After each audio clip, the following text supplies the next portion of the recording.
want to start with a question. When was the last time you were called childish?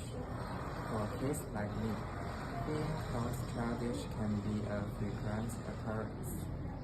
Every time we make irrational demands, exhibit irresponsible behavior, or display any other signs of being normal American citizens, we are called childish, which really bothers me.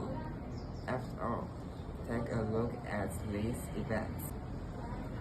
Imperialist and colonization. What was George W. Bush? Ask yourself, who's responsible? Adults. Now, what have kids done? Well, Anne Frank touched millions with her powerful account of the Holocaust. Ruby Bridges helped to the end segregation in the United States. And most recently, Charlie Simpson helped to raise 120,000 pounds for Haiti on his little bike. So as you can see that by such example, age has absolutely nothing to do with it.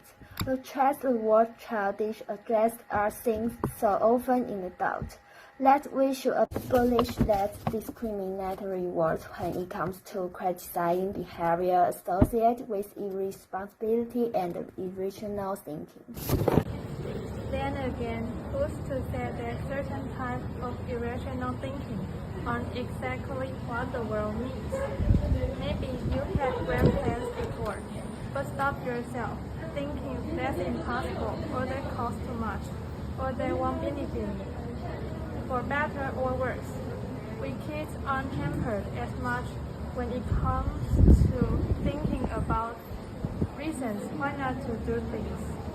Kids can be full of inspiring aspiration and hopeful thinking, like my wish that no one went hungry, or that everything were free, a kind of utopia. How many of you still dream like that and believe in the possibilities? Sometimes a knowledge of histories and the past failure of utopian ideals can be a burden, because you know that sometimes a knowledge of histories and the past failure of utopian ideals can be a burden, because you know that if everything were free, then the food stocks would become depleted and scarce and lead to chaos. On the other hand, we kids still dream about perfection, and that's a good thing, because in order to make anything a reality, you have a dream about it first. Okay. In many ways, our ability to imagine helps push the boundaries of possibility. For instance, the Museum of Glass in Tacoma, Washington, my home state, Seattle, Washington, has a program called Kids Design Glass, and kids draw their own ideas for glass art. The resident artists said they got some of their best ideas from the program, because kids don't think about the limitations of how hard it can be to blow glass into certain shapes. They just think of good ideas. Now, when you think of glass, you may think of colorful Shibboleth designs or maybe Italian vases.